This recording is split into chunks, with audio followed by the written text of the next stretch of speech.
that is likely going to be the thing that gets you most into a flow state. Curious about my own brain, how it worked, why it worked, how it was different than other people's. Instead of a mental health disorder, I think about it as a brain health disorder. There's always some biological driver in the brain that is causing these issues. All right, welcome to the Evolving Potential podcast. This is episode number 7. I've got here with me Toby Pasman. He is a board-certified neurophysiologist and applied neuroscientist. He has a master's degree in psychology and is certified as a human potential coach. He works primarily with executives, entrepreneurs, and high performers, bridging together psychology, physiology, neuroscience, nutrition, and even psychedelics. His work primarily utilizes brain scans or brain mapping, neurofeedback, and various technologies through his company, Neuroflex.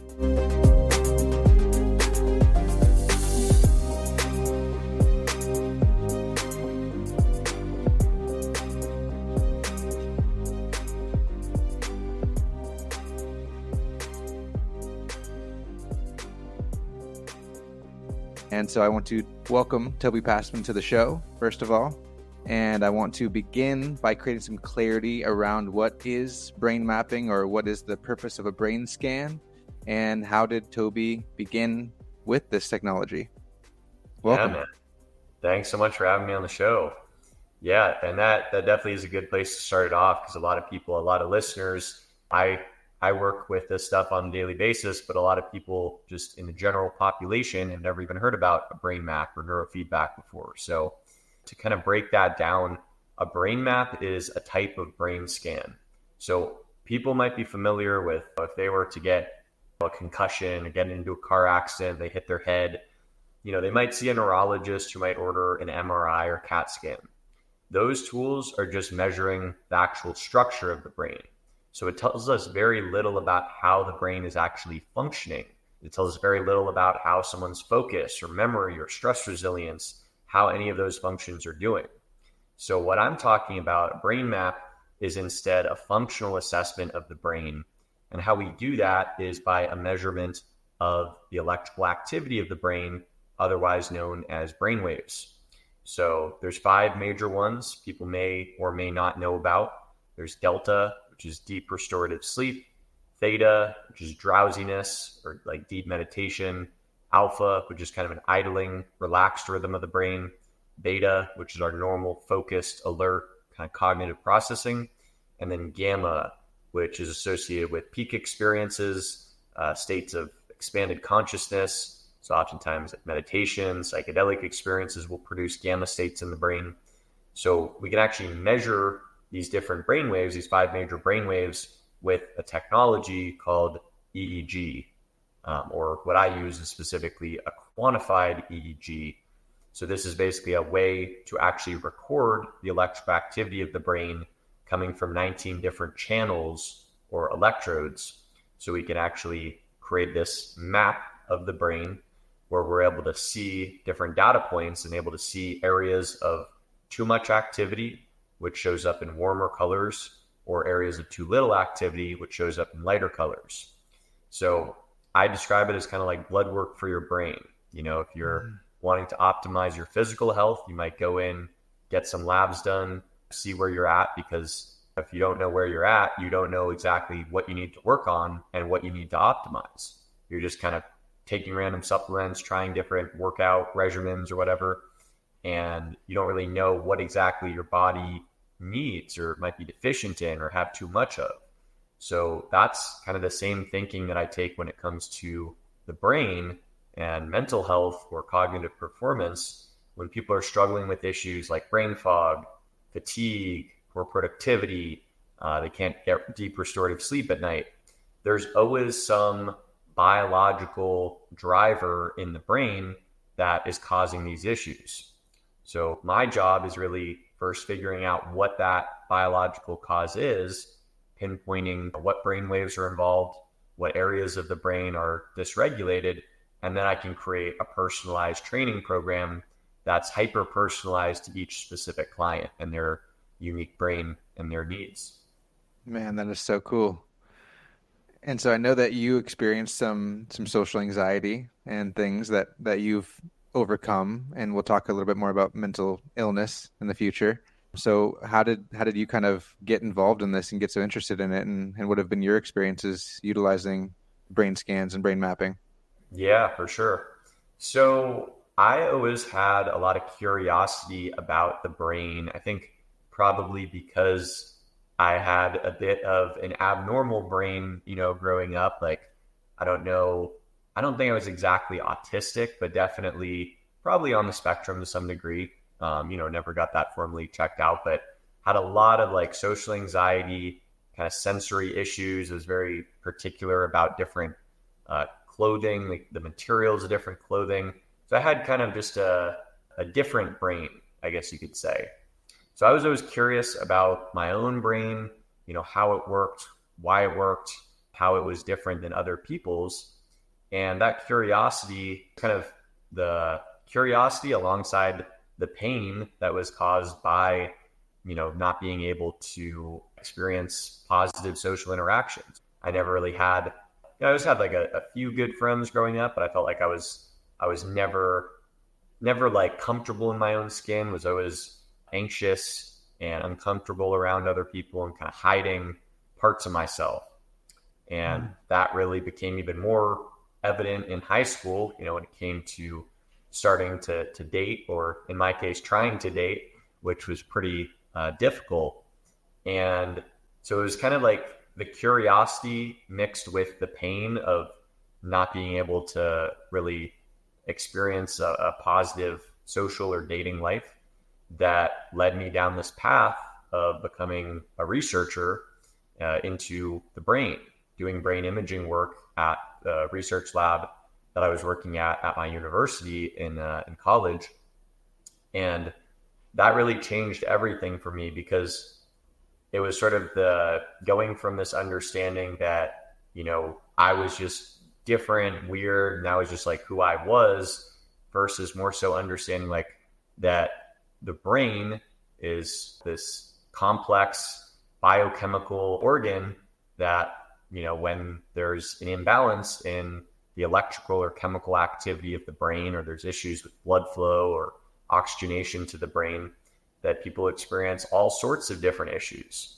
So it was like this light bulb going off, where it was me understanding that, I wasn't somehow just flawed or deficient as a human being, because I actually I was able to do a brain scan on myself, and I was able to see that an area of my left frontal lobe called Broca's area, which is really involved in verbal fluency and speech production, that area was really underactive. And how that related to my social anxiety is that a big part of my social anxiety is that I would try to conversate with other people, and I could just never get the words out of my head. Like, I was always a good writer. I could type what I was thinking, but I could never speak what I was thinking. So I sort of paired that together, that understanding of, okay, this is not some moral failing. This is a biological issue being driven by my brain. And that's what really led me into my career of like working with these different neurotechnologies, things like neurofeedback, neurostimulation, and a lot of other tools that can actually change and improve the way the brain is functioning on a chemical and electrical level. So as I started to work with some of these different tools, I noticed that my verbal fluency was becoming a lot better, which in turn led me to feel a lot more competent and then confident in social situations. And the more sessions that I did, just like working out, where it's like not an overnight process, but the more you do it, the more benefits you tend to accumulate, and the more results and more longer lasting results that you start to see with your health. So that was exactly what I noticed. The more sessions that I did working with this neurotechnology, is that, it started to become the day after the session, for the next day, I felt more relaxed and, verbally fluent. And then once I did 20, 30, 40 sessions, I just started noticing that became my new baseline. And all these things started to open up in my life. I started to be able to actually attract the kind of girls that I wanted, and make the, deep friendships, and really like connect with people on a deep level. and it really changed everything for me. So kind of having that firsthand experience, and then, working with people, with some people with similar issues as to what I struggled with, and then other people with very different issues, but they still improve utilizing the same approach. Because whenever someone is struggling with something psychologically, emotionally, whatever you want to call it, there's always some brain driver, some biological driver in the brain that's resulting in people not feeling healthy, happy, and how they want to feel all the time. What a mental shift that it must have been to even discover, like, and have that relief around the fact that there's actually nothing wrong with you necessarily. Like I can't even imagine. And then tying that into the mental illness and what people are experiencing, and feeling like there's something wrong with them, and going to the doctor and feeling some sort of sense of relief around getting a diagnosis, feeling like they have some sort of prescription, or they have some sort of path that they can now take that's going to help them to improve themselves or to fix themselves. And so I love the fact that you've had, even one of your posts said that mental illness is a scam. And I've come across that through Dr. Amen. He has a book called The End of Mental Illness. And I know that he utilizes brain scans as well. And so I think that that's something that I would love to hear you talk a little bit about, how you kind of deal with some of the mental illnesses and your thoughts around mental illness. Yeah, I've been working on my headlines, so that may have been a little clickbait in there, but yeah, I know how it is.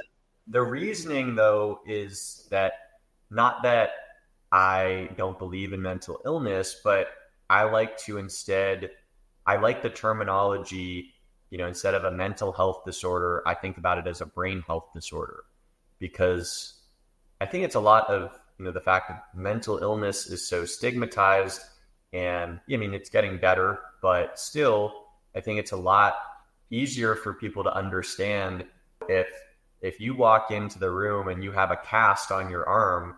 I'm not going to be like, damn, like why would you fix that? Like, why are you not better? Good. Yeah, you're in a cast. Like, clearly, like you're healing, you have a problem, a biological problem, you're getting a medical treatment, and your body is healing itself. So I think when we instead shift thinking from a mental illness, which I think also implies, for a lot of people, it implies that it's something that is just who they are, that they're going to always have to deal with. Like, I run into this with a lot of clients that I've worked with who've been diagnosed with issues like anxiety or depression, and they identify with it. They identify as, I'm an anxious person. I'm just a depressed person. This is just who I am. This is how I've always been. This is how it's always going to be. And I think that that's really destructive, because there's a difference, I think, between how our brain is functioning and who we really are deep down. Whether you want to think about that as a soul, a spirit, however you want to think about that. But I think that there's a clear difference there. So when people can understand that the issues that they're struggling with, whether that is, something like PTSD or depression or anxiety or ADHD, all of these things have a clear signature in terms of how they show up on brain scans. So we know there are certain areas of the brain that tend to be underactive or overactive, or in some other way dysregulated. There may be issues with connectivity between certain areas of the brain, but there's always this biological cause that we can, sort of actually identify with a brain scan. And it's not always the same. Two people reporting the same symptoms of depression, for one person, it could be an issue with the frontal lobes. And for someone else, it could be the temporal lobes that sit above and behind the ears. So that's why it's, again, the issue with like mental illness and categorizing these things as anxiety or depression or ADHD. It's sort of the similar situation if you were to go to your doctor because you were having heart problems, and they were just to diagnose you with having heart problems, and they just give you a medicine for heart problems. Like, no, that's not how it works. They figure out with testing what exactly is wrong with your heart, what exactly needs to be fixed, like what is causing that issue to occur in the first place, and hopefully there's a solution to fix it. So I think that that's the same approach that we really need to take when it comes to the brain. And it's unfortunate, Dr. Amen talks a lot about this, how psychiatry is really still practiced pretty archaically, the same way that we've been doing it for hundreds of years, where someone will be experiencing problems, they'll tell a doctor their symptoms, they'll be put in a specific diagnosis group, and then given a treatment that usually is a prescription drug that has a good amount of side effects, and the efficacy may be questionable. And, it's a problematic thing. I think there's a lot of people suffering in this world that I think a lot of that suffering can be fixed with, not saying that it has to be through neurofeedback and neurostimulation, although those are awesome tools, but, just people waking up to realizing that, the power of meditation and sunlight exposure and exercise, cold and heat therapy, like all of these things that we know are really beneficial for us and natural. I think that's really the direction that we're moving towards when it comes to brain health. And the healthier we get our brains, the less likely we are to experience different mental health issues. So that's really what I just try to drive home with people is, when you can optimize the health of your brain, it doesn't really matter to me too much what diagnosis you've been given. It matters to me what areas of your brain may be low or high in activity, and then we fix that. But once we fix that, people feel better and they're more able to focus, or they're less anxious, or their mood's better. And it's not because I'm directly, treating their anxiety or their depression. I'm fixing the underlying brain drivers of that issue in the first place. Does that kind of make sense? Yeah, absolutely. And what would you say then would be potentially some of the side effects? I don't even know if they show up on brain scans of, let's say, two different people that have different problems. One's experiencing frontal lobe issues, one's experiencing temporal lobe issues, but they get prescribed the same antidepressant. Is that showing up on the brain scan? How's it affecting their brain health? Yeah, so it's a great question. So, that's why I think there's such a variability in terms of how people respond not only to different drugs, but just to different treatments in general, to different supplements, to different diets, to different exercise plans. We're all so different, and what's going to work for one person's brain could be very different from another person's brain.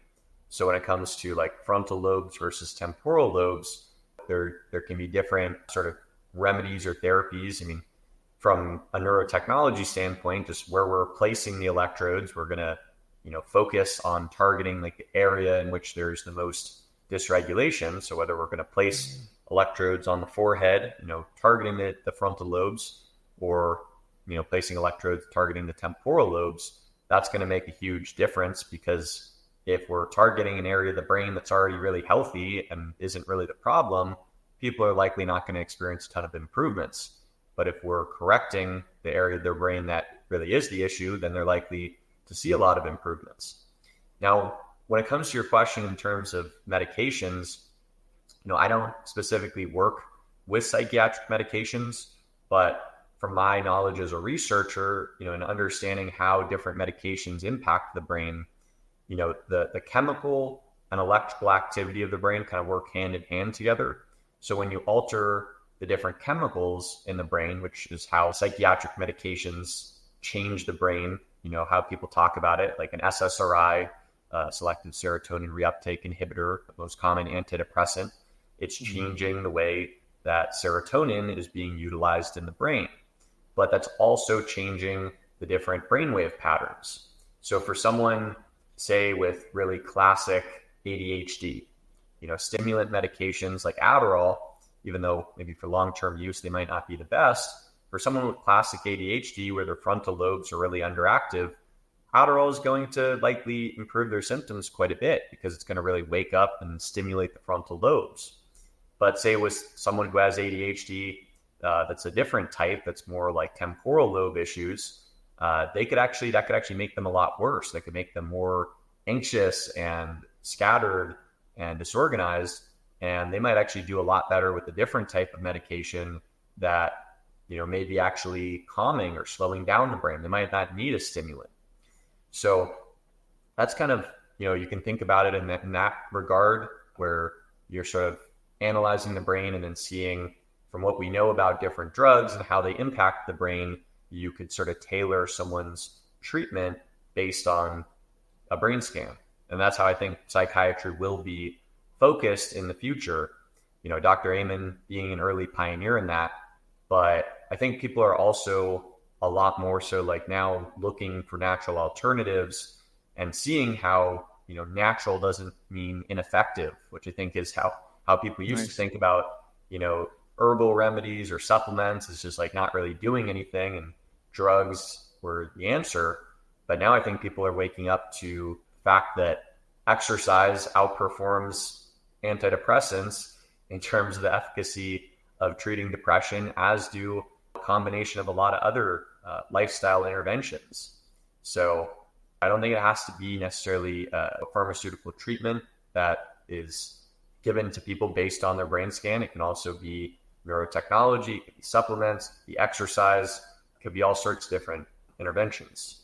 So when you were doing your sessions, then I kind of want to bridge into some of the current technology and some of the technology you've had experience using, kind of create some clarity around it. I'll definitely try to throw up some clips or pictures of the different types of technologies that you discuss. But what did your initial brain scan sessions look like that were helping you to improve your speech in the Broca's area that you were talking about? Like, what were those sessions like? 10 to 15 minutes, half an hour? What technology were you utilizing when you began that journey? For sure. So we've kind of broken down, and talked a lot about brain scans, which are the way to actually assess and measure what the brain is doing. But once you have that data, then there's other neurotechnologies such as neurofeedback or neurostimulation. There's other ones, but I'll primarily talk about both neurofeedback and neurostimulation because those are the ones I was really utilizing to fix my social anxiety. So these are tools that not only are measuring the brain, but they're actually doing something to change and improve the activity of the brain. So neurofeedback is a tool where there's electrodes placed on the scalp. So in the same way that a brain map is going to be picking up the electrical activity from all these different areas of the brain, neurofeedback is doing a similar thing. It's measuring what's going on in the brain, but then it's also giving someone feedback, positive or negative feedback, based on how their brain waves are doing. So for instance, I would be hooking myself up to electrodes and then watching a movie on a screen. And when my brain was in the desired brainwave pattern, for instance, I was training my brain to get into a low beta brainwave state, which is a nice calm, yet still focused, relaxed, kind of stabilization rhythm of the brain that we oftentimes start out training with. And I was training my brain to get more into that state. So whenever my brain did that, the screen became clearer and the audio became louder. So that was like the positive feedback telling my brain, good job, keep doing what it is that you're doing to get the reward. Now, when my brain deviated from that, when it produced dysregulated electrical activity, the screen got dark, the audio got quiet. So this was providing my brain real-time feedback within 100 milliseconds. So that's actually quicker than our conscious mind can even process information. So it's very much a subconscious, unconscious rewiring of brain activity that's occurring. But basically over time, through the psychological principle of operant conditioning or Pavlovian conditioning, by giving the brain a reward and taking that reward away, you can actually cause and create new neural pathways to get formed in the brain and encourage and teach the brain a much more optimized and healthier way of functioning. So that was one of the main tools that I was using. And I would notice that after sessions, I would just feel like I would hop on a conversation, I would hop on a phone call or talk to someone and just notice that I wasn't grasping for words as much. The words were just there, it just like for a lot of people, if you don't struggle with verbal fluency or social anxiety, you're not really thinking about what you're saying. Oftentimes you're just in a conversation with someone. Like right now, I'm just saying kind of whatever comes to my mind. But I used to be very scripted and needing to like try to think exactly what I was going to say before I said it. And that came across as very awkward and robotic. So the neurofeedback really helped calm and shift my brainwaves into a pattern that was a lot more conducive for, healthy social expression and verbalizing what I was trying to actually say. Was there something you specifically noticed in your experience that helped you other than just, simple operant conditioning? Was there something that you noticed that helped you to maintain that state, like a breath or a thought or a self-talk or something? I can't give you like something directly like that, but what I can say is I think it created this upward positive momentum in the sense that I saw that my brain actually could change. I first learned about it on like an intellectual level about neuroplasticity and how the brain is capable of changing and rewiring itself. But now I was actually experiencing it. And that experience then led me to try out all of these other things. Like I was already kind of getting into this stuff, but it led me to really go down into biohacking. And, I got really big into Dave Asprey's work, drinking the bulletproof coffee, the butter coffee, and using MCT oil and trying out different nootropics. So I kind of was given the exposure to see that my brain actually could change and improve. So then it became like going down this rabbit hole of, all right, now that I know that is possible, how can I cause all of these other positive changes? How can I support my brain and make my brain the healthiest so that I can, experience the best mental health possible? That's amazing. So I want to give you some free reign then to talk about some of the other technologies. I wrote down some of them, audiovisual entrainment, photobiomodulation, PEMF, transcranial direct stimulation, so if you want to talk about a couple of those, just to get us excited about the future and where it's headed and the different kinds of ways that people can utilize the technology and the technology that's available today. Sure, of course. Yeah, so, I think a good one to talk about, because a lot of people nowadays have seen those red or infrared light panels that people use. They might use for their skin or for muscle recovery. And you can actually use that same technology for the brain. It's usually a higher wavelength of light, but that's called brain photobiomodulation. So, or you could, also people just call it infrared light therapy for the brain. So this is basically where you either put on a helmet, or there's actually different intranasal units, like intranasal probes, where you can actually target the brain. There's also new devices that are coming out that are like a forehead strap. So there's all sorts of different ways to do it. But the basic idea is that, our cells are sensitive to light stimulation. And the infrared light is basically absorbed by the mitochondria, the power plants of our cells that are creating all of our energy. So when you feed the brain more of this infrared light, the mitochondria love that. And the brain is really chock full of mitochondria, specifically the prefrontal cortex right behind the forehead, which is like the thinking, kind of executive functioning part of the brain that makes us really different and more evolved than other mammals or other animals. So when we stimulate the brain, and specifically the prefrontal cortex, with infrared light, that drastically drives up blood flow and oxygen to the brain. It reduces neural inflammation. It promotes processes known as neurogenesis, which is the creation of new brain cells, and then also synaptogenesis, which is creation of new connections amongst those brain cells. So you're quite literally allowing the brain to grow new cells and new connections amongst those cells, allowing your brain to create a new environment to function. And yeah, a lot of other really cool benefits of photobiomodulation. But the inflammation, reducing inflammation, driving up blood flow and oxygen, down regulating some pro-inflammatory cytokines in the brain that are creating the neural inflammation. That's an awesome tool that I really like to use. Also, that tool is extremely helpful for people that have issues within the mitochondria of the brain. So think about that as like head injuries. Someone has a concussion. Oftentimes there's mitochondrial dysfunction. So the area that's been injured, there's poor blood flow and oxygenation. And that doesn't always have to be from a physical injury, it could also be from a chemical injury. If someone has issues with alcohol or drug use, or even if they're breathing in environmental toxins. Like I had a lot of issues in my teenage years. I was exposed to toxic mold coming from a dorm room that I was staying at freshman year of college. And, environmental toxins, things, heavy metals, all sorts of different things cause mitochondrial dysfunction in the brain. So the infrared helmet or the infrared light is the best tool that I know of to really restore optimal mitochondrial functioning. And, when you do that, that improves just overall cognition within the brain. So, okay, I want to branch off on that real quick then, because I actually discovered you through Brutal Bostwick. okay. And Yep. Brutal Bostwick is a bare knuckle boxer, and Yep. I'm sure he's facing many traumatic brain injuries. And so I saw one of your posts about concussions and traumatic brain injuries, and so NFL football players is someone that I'd eventually want to work with in the future as well. And so when you're working with somebody who's experienced TBIs, is that one of your main things that you'd use with them, or what would be the protocol for someone with TBIs?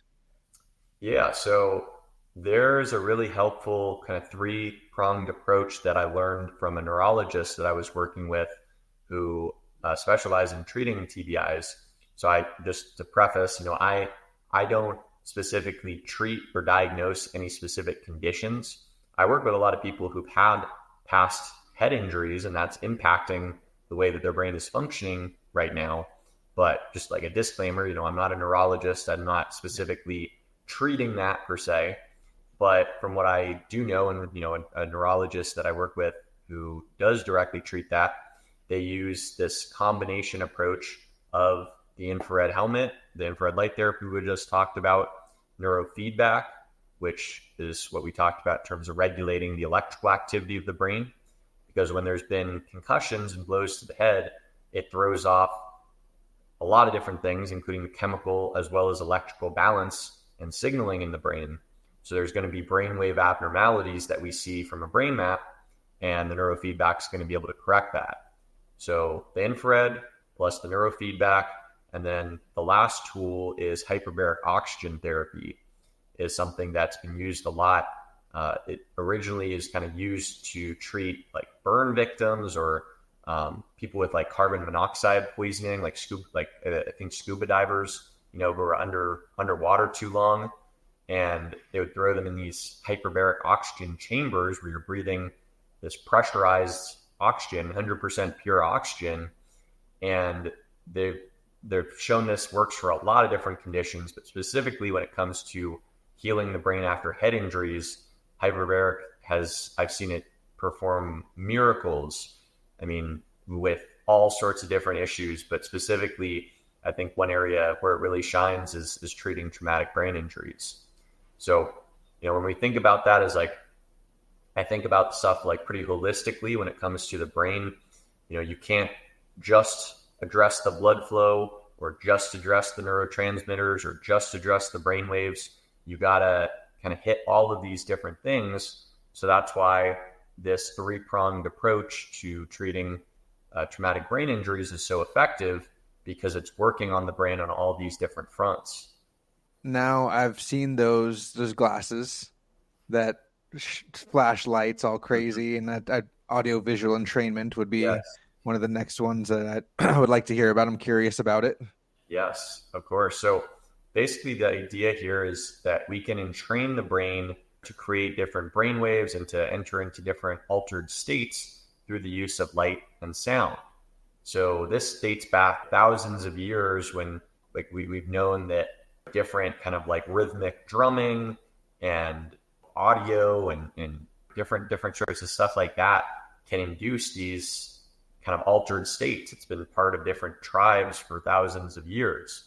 So the idea here, when it comes to the neurotechnology, is through the use of these tones that are called isochronic tones, in which there's different frequencies being played in the left ear versus the right ear, you can actually change the brainwave activity that's going on. But you're doing a lot more than just changing brainwaves. You're increasing blood flow and oxygenation. You're also creating new neurons, new connections amongst those cells.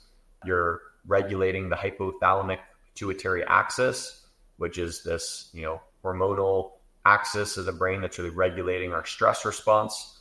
So really great for people that have overactive nervous systems, people that struggle with a lot of worry and anxiety, fear.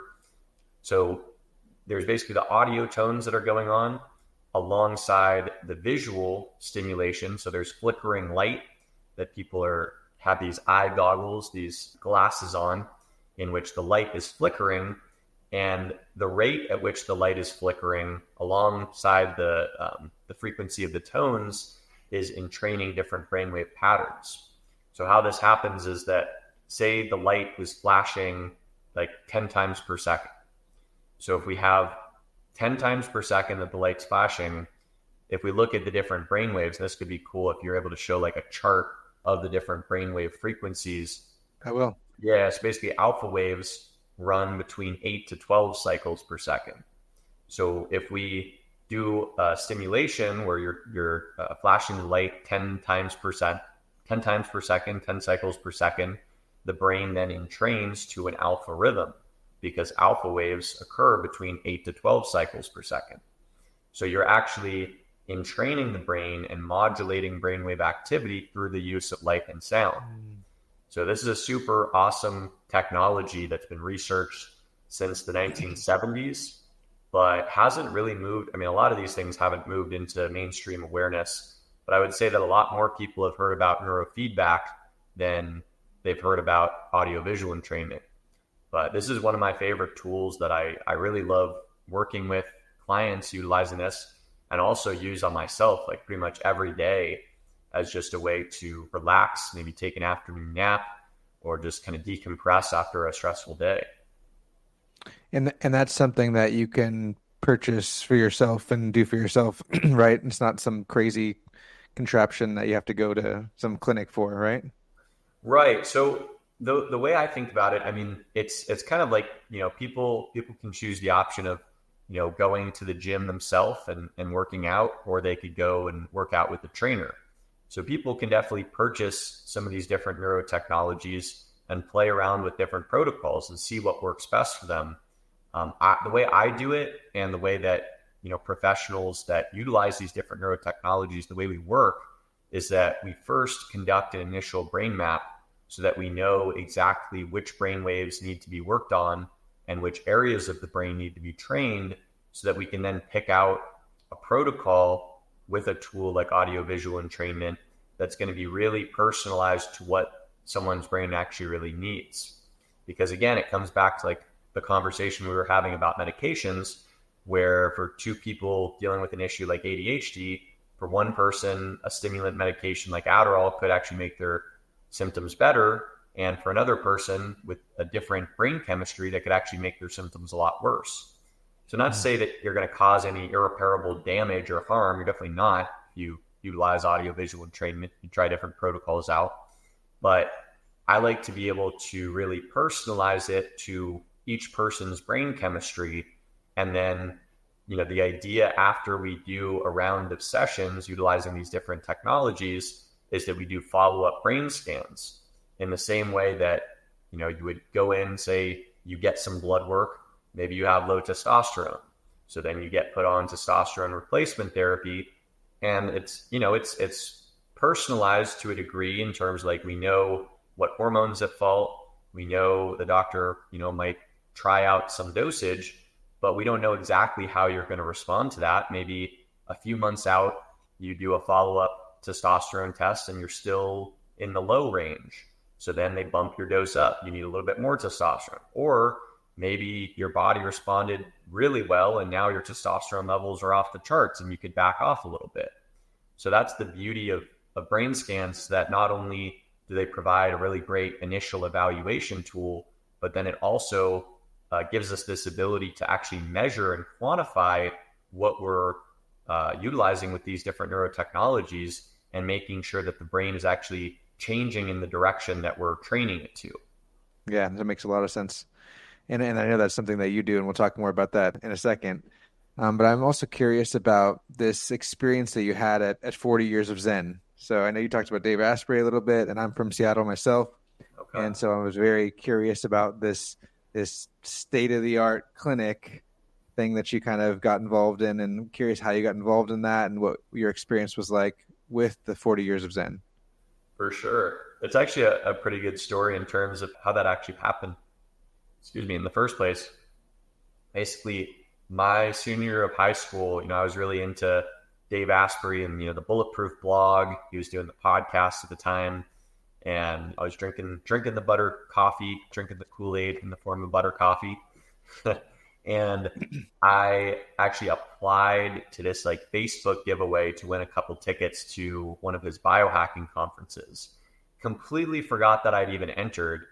And this was like just like one of those moments of just like, I don't know what caused me to do it, but the universe had a plan, I think, in terms of like one day I just checked the spam folder in my email.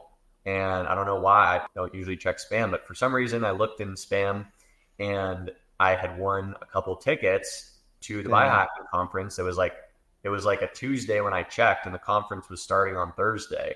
So I immediately booked a plane ticket. I was in Oregon at the time, so just, going down to California, went to the conference and ended up meeting the team at 40 Years of Zen, and realized that what they were doing was almost identical or parallel in terms of what I was doing at the research lab, except they were actually utilizing these different technologies on an applied front. Meaning, at my research lab, we were measuring people's brain waves, and we were measuring our people's stress response in the form of HRV, or heart rate variability, which is basically an indicator of how stressed or calm we are. So we were measuring those different physiological measures at the research lab, but we were just utilizing that for research purposes. We were just analyzing data and not really using it to improve people in a direct way. Research does a lot of great things down the road and tells us a lot about how different physiological systems function. But what the 40 Years of Zen team was doing is basically taking that research, or taking that technology that I was utilizing in the research lab, and then directly applying that to train people's brainwaves, to train their heart rate variability, and work on improving cognitive performance. So we ended up having a really good conversation at the conference, and ended up getting an internship opportunity to start working there after college for a summer. And it was a really amazing experience. It really opened my eyes to really like see how I could really do this as a career, or like how I could really mix my own passion for biohacking and optimizing brain health with neurotechnology. Because even though now it seems and feels as though it's like an obvious connection, at the time it didn't really seem like that. Like I was doing all this stuff in my research lab, and then I was personally really into biohacking and taking nootropics and all these things, but there wasn't really an intersection. So 40 Years of Zen showed me that intersection of how these things were all interconnected, and really just was a great experience, and met a lot of amazing people there. They attract a lot of high-level entrepreneurs, executives, athletes. There were some Hollywood guys we worked with. So it was a fun experience, and they do great stuff. It's different. It's going to be different in terms of like the philosophy that I approach the brain with when it comes to the training that I do now. Not to say that you can't improve and cause a lot of changes in a week, because that's how long their program is. It's like a 5-day intensive.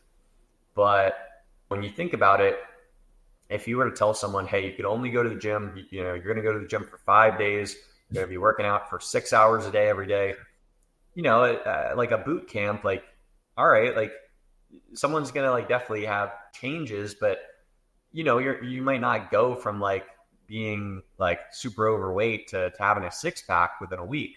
Yeah. So when it comes to causing and creating these brain changes, most of the professionals within my field of neurofeedback or brain mapping, we work with clients over a few month basis at the very least. And the reason we do this is because the brain is changing even long after we do a session. So if someone does a neurofeedback session today, their brain is continuing to change throughout the day and even into the next day and into the next day. It's kind of learning and figuring out this new and healthier way of firing. So it's not necessarily a more is better thing when it comes to doing brain training.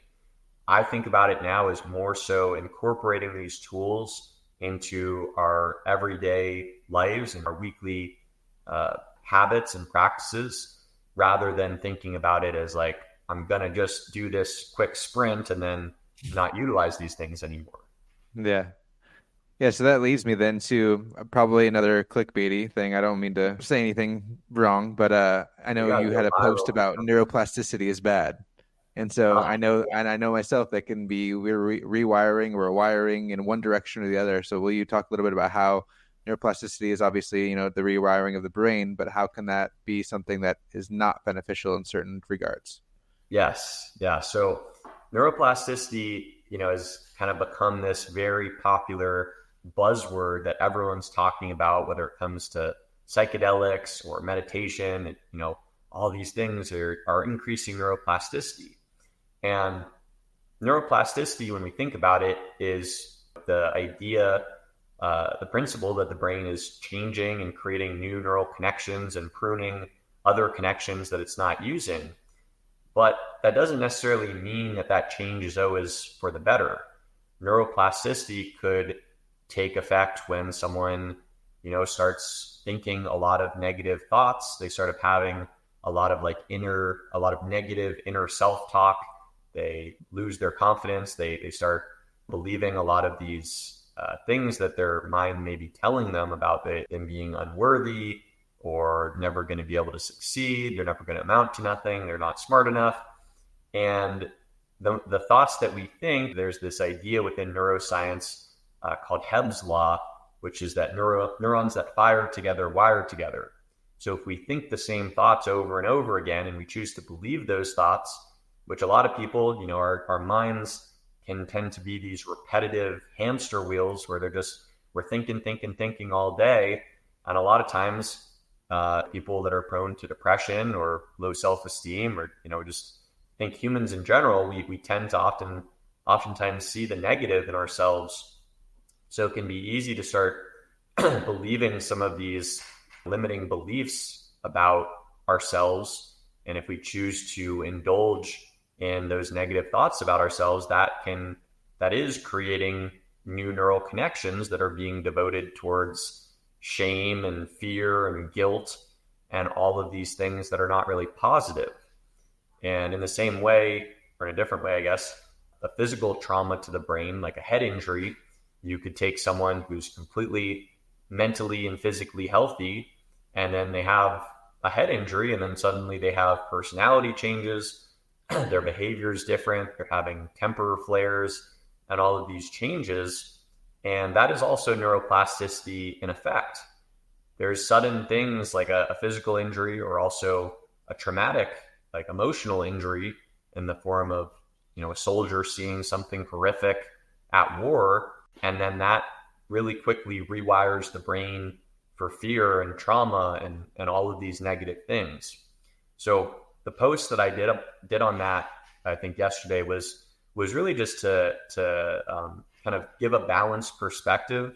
Neuroplasticity is not always bad, even though I had that as the headline, neuroplasticity is bad, but there is both a good as well as bad side of it. That's perfect. Yeah. And that people should realize that their thoughts are constantly going. We do have a negativity bias. We are on search for things that are dangerous or scary. And so when we start to lean towards that too much, we are rewiring our brains. And so it is something that we should work to create awareness around. And so I'm also curious then on that same front of the negative effects of scrolling, alcohol, and marijuana, or any other things that you want to throw in there. Sure. So yeah, I like how you kind of group those things together, because it is fair to kind of group those things together when it comes to looking at how all of these different things work on the brain. They're all activating the reward circuitry to a differing degree.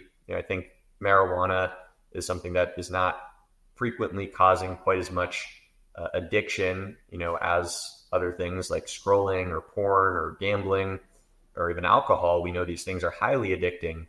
So I don't necessarily have the most positive outlook on smoking a lot of weed, but I do think that it's probably not fair to put it in that same category, because it's kind of not activating the reward circuitry quite as strongly as other more addictive drugs.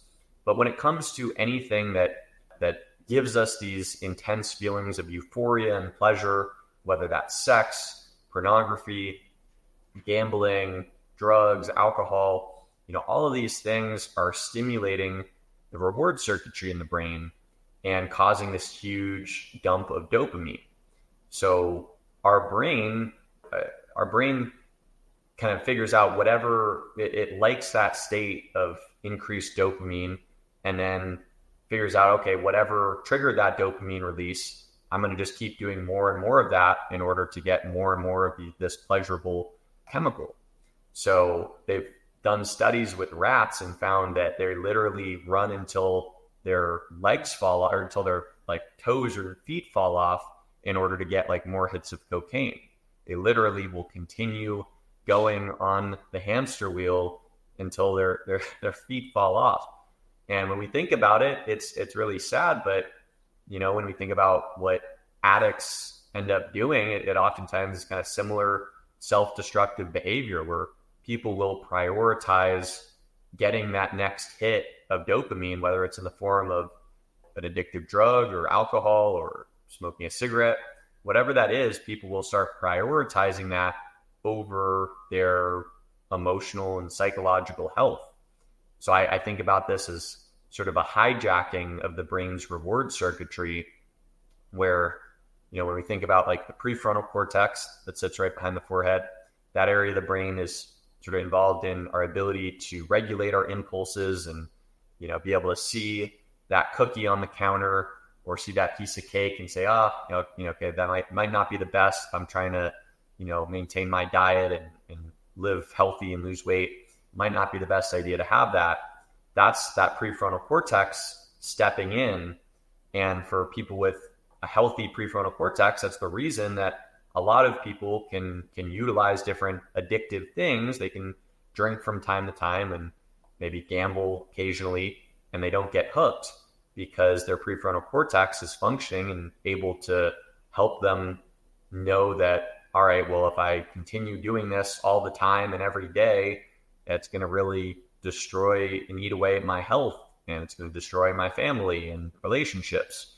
So when people fall deeper and deeper into the throes of addiction, and that again could be both chemical addiction to substances as well as addictive behaviors, like you mentioned, scrolling. And then it just starts becoming more and more what the brain is focused on, and the prefrontal cortex function goes down. And now the reward circuitry is kind of hijacked that prefrontal cortex. So now the brain is fully focused on what it needs to do to get more of that reward. And we've just become those rats on the hamster wheel, continuing to do whatever we need to do in order to get more hits of dopamine. So it's a dangerous and scary path that, pretty much anyone who is an addict in any form has sort of gotten stuck on this cycle of continuing to try to seek more and more hits of dopamine and, needing more and more of a stimuli in order to get that reward. So I think, even something like we think about just scrolling on social media as it's just what everyone does nowadays. But when we think about that, and when we think about a lot of things just in terms of technology and electronics, the way that these things are created is for us to, these companies want us to be constantly hooked and constantly scrolling and constantly looking for that next thing. So the way that they're created is in a way that does continue to stimulate the reward circuitry in the brain to a degree that is causing some of these negative changes in the brain that can be thought of in a similar way as other addictions. And is that something that you would be able to see on a brain map if someone came to you, whether they wanted to admit it or not? Is that something you'd be like, okay, yeah, I can kind of see some issues here, and so then I want a two-prong answer here if you could, is, what might you do utilizing your technology, as well as for people that don't have technology and are facing these issues, what might you suggest that's more holistic or natural? Sure. So there's an area of the brain that we frequently see that's kind of very overactive with different forms of addiction. And this is called the cingulate, or the cingulate cortex in the brain. And this is sort of a structure that runs right down the midline of the brain. So oftentimes when someone is addicted to something or has struggled with a past history of addictions, they have excess activity and really overactive cingulates. So, with neurofeedback, we can directly stick electrodes and calm the cingulate down. But there's also other interventions like giving people more, precursors to serotonin, because serotonin is a chemical in the brain that sort of counterbalances dopamine. So whereas dopamine is this craving, striving, desire, whereas serotonin is more peace, contentment, tranquility.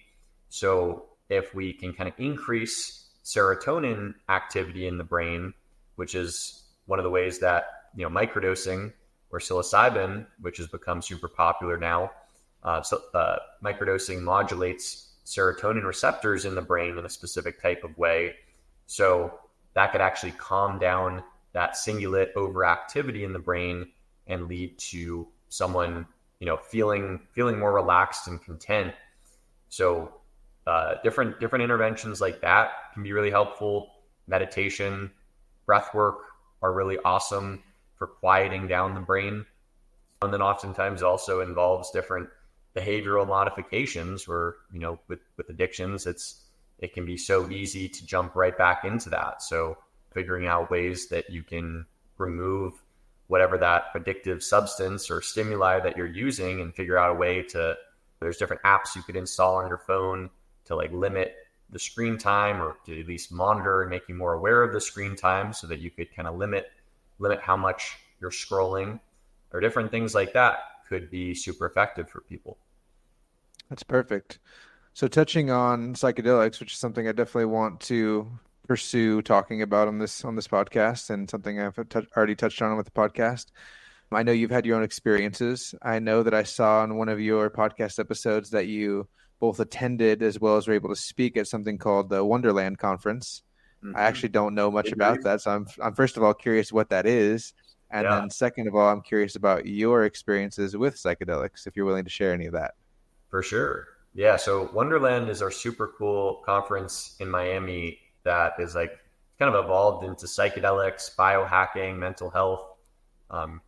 Really, really fun conference. And somewhere I had the opportunity to speak at last year.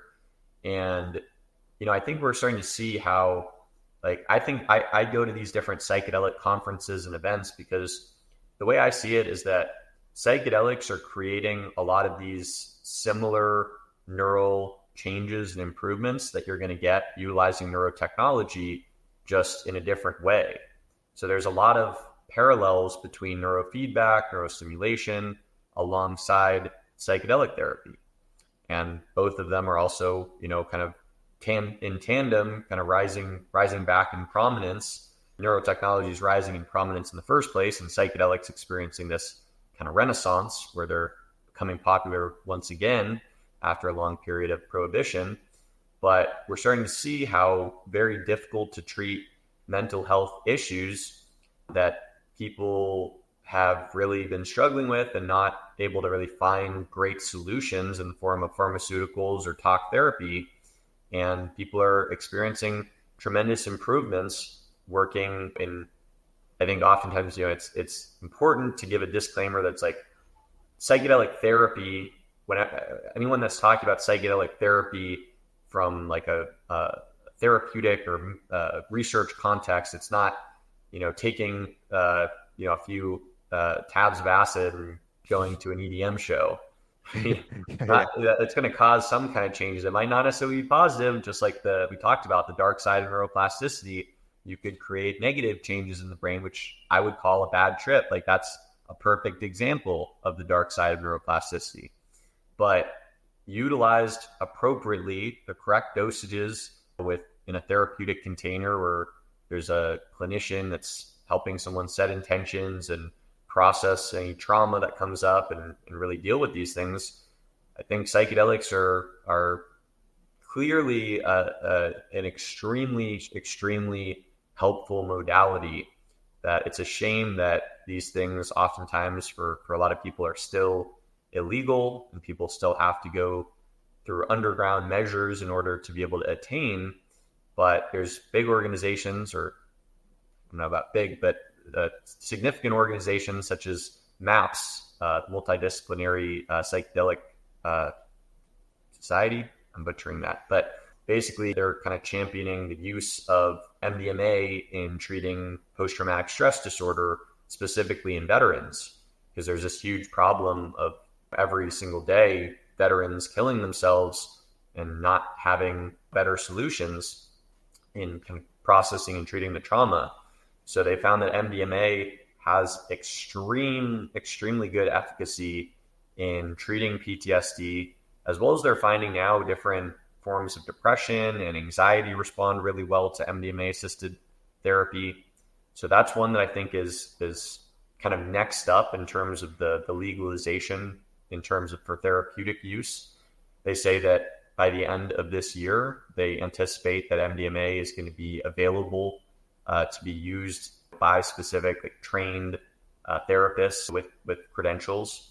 And then probably the following year in 2025, we'll probably see psilocybin start to get more legal opportunity for people to work with that, even though it's already been decriminalized in certain cities and jurisdictions within the US. But I think we're going to start seeing a lot more reform within the laws around that. So I think those are two, psilocybin and MDMA, that I think have maybe the most therapeutic potential. But then we also have a psychedelic, or people may debate that because it's not a typical psychedelic, but we have ketamine that is already legal and people can already go into ketamine clinics throughout the United States. Most places, most cities have ketamine clinics at this point, and you can get treatment for depression, PTSD, and other mental health issues through the use of ketamine. So yeah, that's kind of like the landscape of where we're at and where we're going. And I've definitely utilized different psychedelics and definitely had a lot of improvements in terms of like specifically my own social anxiety. That was, I'm very honest in terms of like my journey is not just utilizing neurotechnology. I was utilizing neurofeedback and neurostimulation. And again, like what we talked about, that sort of gave me this insight that neuroplasticity was possible, that I could really change and improve my brain, but then dove into different things such as psychedelics and was able to really process a lot of, I think, buried emotions and trauma, however you want to talk about it or think about it. But a lot of things that were I didn't even realize were somehow stored in my subconscious and unconscious and sabotaging the quality of my life. And I was able to process those things under the influence of MDMA. So that really changed my life. But again, I, give a disclaimer to people. I did a post about psychedelics recently, and someone commented or sent me a few DMs like, you should really, put a disclaimer on this post, and they had a point in the sense that my positive experience with psychedelics is not always the case. For some people, they can have persistent hallucinations or other, bad trips and end up in a worse position than they were at before. So I think my advice to people is that if you are going to utilize psychedelics, know that they are a very powerful tool. So use caution and find someone who's trained and has experience using these things that you trust and that you get a good feeling from, and utilize it in the safest way possible, because these tools are extremely powerful, and they can be used for good, but also potentially for harm. Yeah, yeah, that's crazy. And I couldn't imagine getting into an experience like that where you want to experience some sort of positive benefits from a psychedelic experience, and then you end up, yeah, experiencing hallucinations and craziness and stuff. But I think that, yeah, scene and setting is really important. It's like you said, setting intentions and then properly integrating that experience into your life. And so I think that it's going to be pretty cool to see how some of those places are able to create a proper scene and setting and create a proper protocol, if you will, where there is trained therapists that are able to help people through those experiences. And I know that I wanted to touch on the ketamine one too, because I actually wrote down a question here about one of your posts, which was why someone like Elon Musk would want to use ketamine and why he said that people should want him to continue using ketamine. Yeah, yeah. I love when big people, celebrities and people, big business figures like talk about their use of psychedelics, because I think it takes a lot of the stigma away from it. Even though I don't know if you saw the interview or like read up anything, like when Elon Musk was talking about that, he was being interviewed by Don Lemon from CNN, and Oh, yeah. without making this too political, I'm not don't want to get into that, but my issue with the way that the interview was framed was that it was like talked about almost like the same way you would ask someone about their recreational drug use, like, oh, like you're using some cocaine and shooting up heroin, like what do you have to say for yourself? And I thought that it was like, what I wrote about it was like, I feel like that's such a powerful example of the stigma that's still on some of these things. I think especially common amongst the older generation. I think younger guys, like you and I, like there's a lot more acceptance and appreciation of how these tools can be really utilized to help a lot of people. But I think our parents and older generations have been kind of indoctrinated from different things, like, don't use the DARE program, telling kids not to use drugs, and Yeah. all of these different things where they're instilling a lot of fear into people. And I loved how open Elon Musk was about like the fact that he didn't see anything wrong with it, and he uses ketamine in the form of a nasal spray. He was saying he does like a spray or two every couple weeks in order to sort of get himself out of different depressive loops. So, I think, this is someone who's talking about utilizing, one of these psychedelic substances in a way that is prescribed under a doctor. He's using it, the way that it was intended to, and it's helping his mental health. So I didn't really understand why there was any negativity or controversy regarding his use of that, because there's a lot of other things that are a lot more damaging, like alcohol, that big CEOs like Elon Musk could use all the time and not really catch much slack from. But then him saying that he uses a spray of ketamine every couple weeks, and that's taboo. So Yeah. that post, I just really kind of commented about how some of these like older mentalities around psychedelics, it's sad that some people are still holding on to them, but hopefully more people like Elon Musk speaking out. I know people like in the sports world, like Aaron Rodgers talked about using ayahuasca and how that kind of like helped create the best season of his NFL career. So I think more stories like this really do help bring a lot more public mainstream awareness to these topics.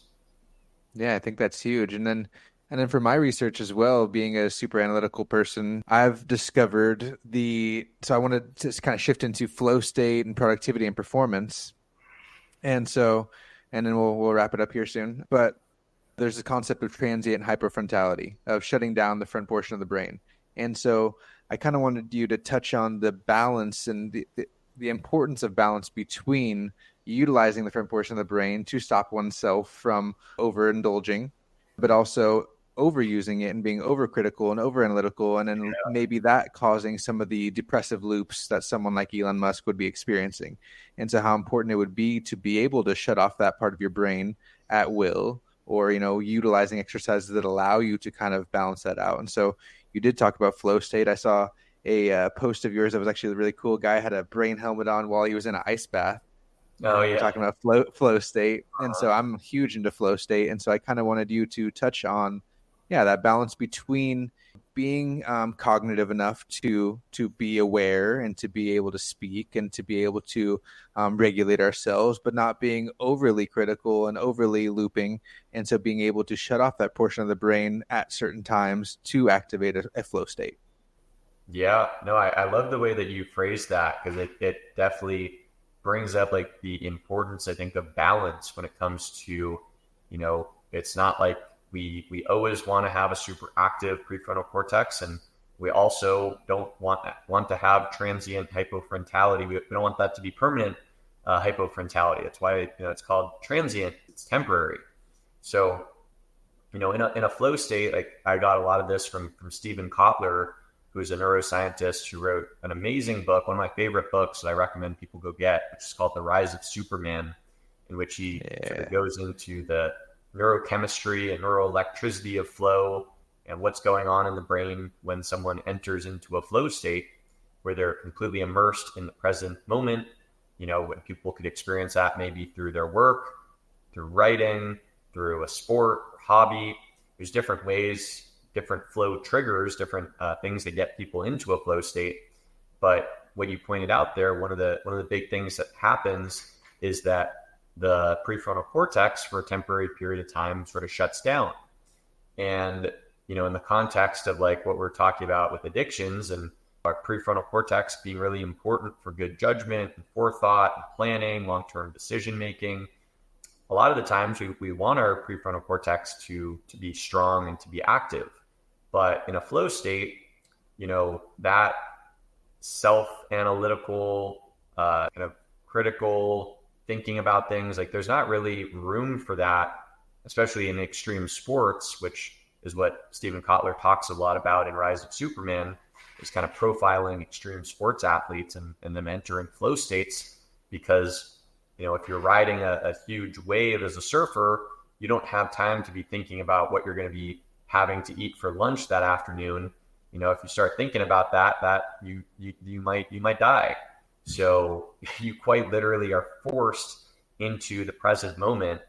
And I think there's tons of other ways, without taking such extreme measures, that we can enter into those different states of mind. But I kind of think about it as like, I think our prefrontal cortex is very overworked, in the sense that like most of us in this day and age, we have jobs in which we use our minds. I mean, are talking on a podcast where we're having a intellectual kind of cerebral discussion, and most people make their money at this point, their careers and everything is centered around what their brain, what their mind produces, rather than like manual physical labor anymore. And I think that a lot of times, like when we get stuck in these negative thought loops and the self-critical inner voice just becomes really strong and hard to shut off, I think that's one of the really great therapeutic benefits of getting into a flow state. Like I'll experience that, going, say, like paddleboarding, out on the water here in Miami, or going snowboarding or mountain biking. Usually some kind of more intensity gets you kind of thrown more into that flow state. But I find it really therapeutic in terms of really just giving my brain a break and allowing kind of different parts of my mind to become active and to feel more at peace and more just existing and experiencing the world through my body, rather than experiencing it solely through my head. So I think that, flow states are another super popular kind of buzzwords. But I think they have a lot of great like therapeutic benefit for people. So if someone asked you how to cultivate more flow state in their life, outside of neurofeedback, might you suggest go out, use your body, get active in something? For sure, for sure. I think for different people, the flow triggers are different, but in general, it's like do something that you love doing, like for the sake of just doing it, like rather than it being like you're doing it as a means to an ends. If you just genuinely enjoy the activity, whether that's some hobby, whether that's sport, like whatever that is, just do something that you do for the sole purpose of enjoying that. You're not doing for any external reason. That is likely going to be the thing that gets you most into a flow state. That's perfect. So I want to wrap it up here with some tactical tips. You've already mentioned a lot of them, so we'll just kind of briefly go over, breath work and things like that. I don't want to list them all for you, but is there any neurotropics you might recommend for people?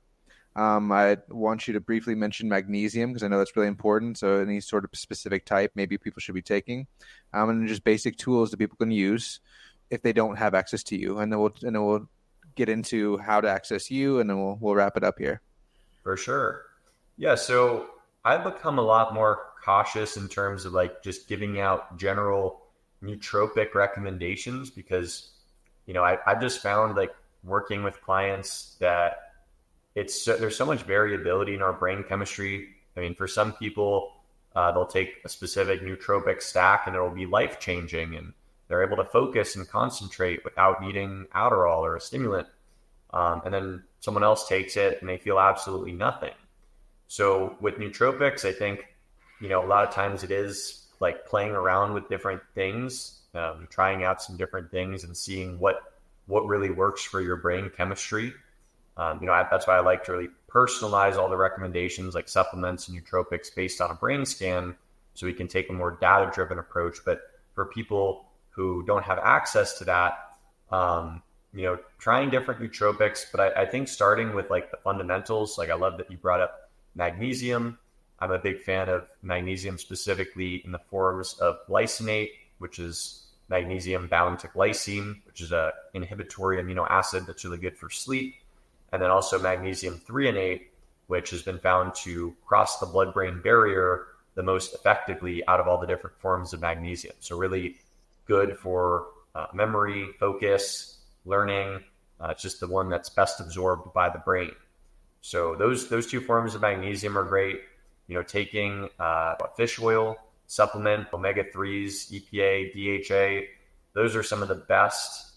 Fish oil is kind of like, I would say, the most research-backed nootropic, even though it's not always categorized in that field of nootropics. Talk about it as a supplement, but fish oil has so much research to back it for all sorts of different cognitive things. Really beneficial. I would also say a lot of people talk about using creatine for muscle growth, but there's actually a lot of research on creatine's ability to increase brain power, sort of in the same way that creatine can sort of allow people to maybe do an extra rep or two and kind of improve their physical endurance. Creatine can also improve someone's mental endurance. So that's another one that surprisingly has a lot of research on it talking about the brain benefits. So fish oil, magnesium, creatine, those are three ones that I think are pretty much safe for everyone, have quite a lot of research to back them. When it comes to other nootropics, it's really a lot of guesswork and playing around with different stuff.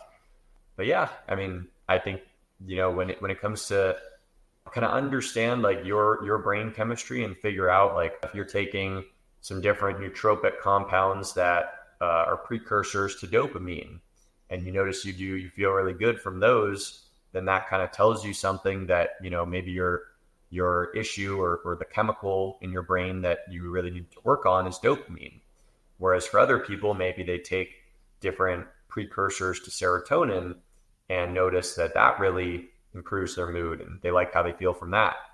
So I like to think about things in different systems. So when you understand which systems different nootropics are activating or inactivating, and then you can kind of figure out what's going to be best for your unique brain.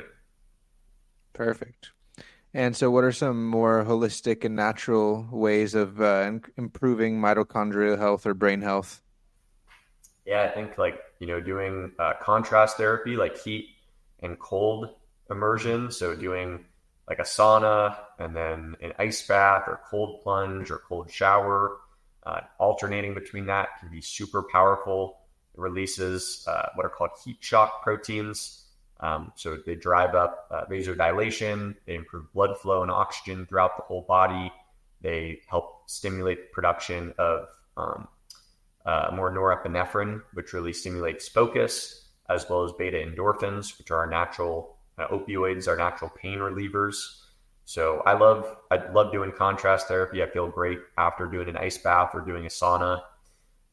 Exercise, both strength training as well as cardio, have unique and independent benefits. So I like to really encourage people to do both strength training as well as cardio, since they impact the brain in sort of different ways, but both highly beneficial.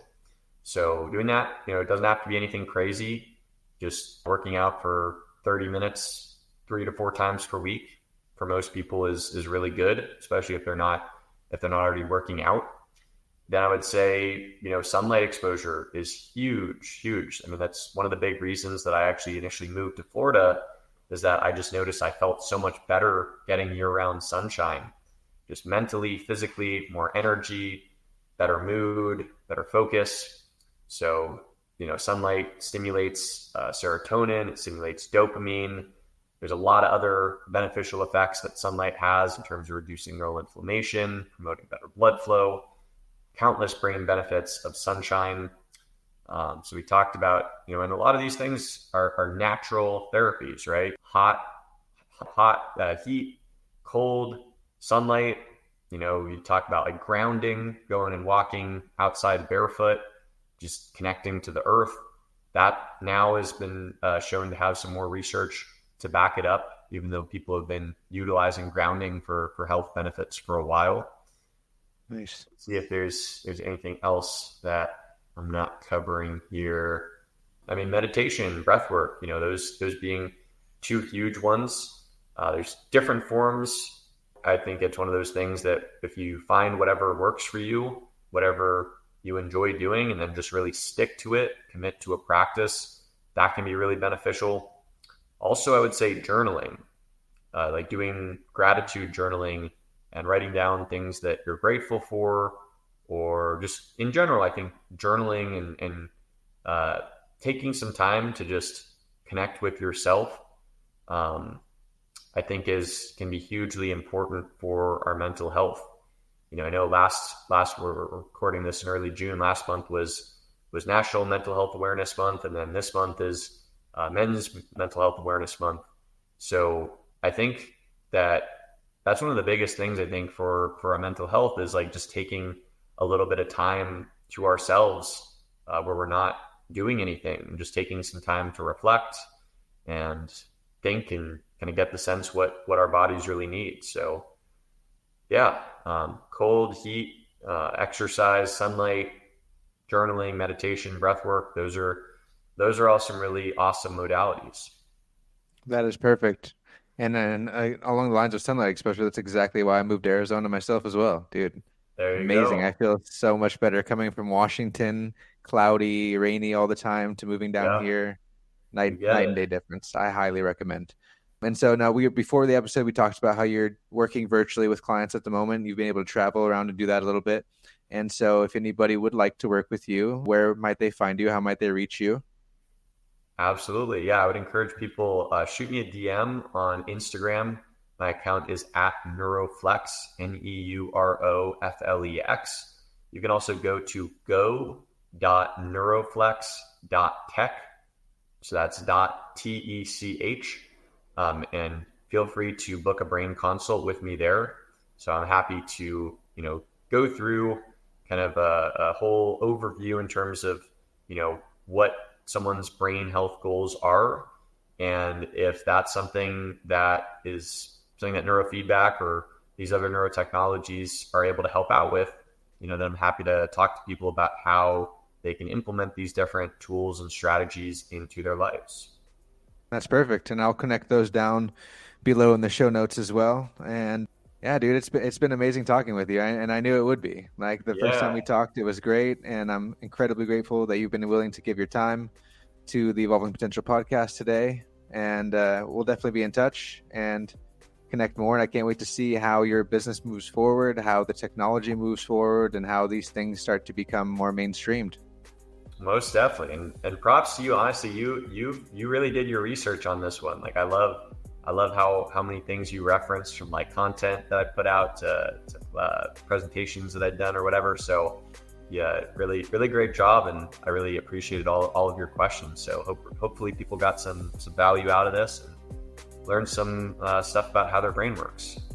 I very much appreciate that, man. Yeah, I definitely put my work into it. I have huge respect for people being willing to give their time to the show. So thank you again. Okay. And yeah, we'll be in touch soon. Absolutely. All right. Sounds good.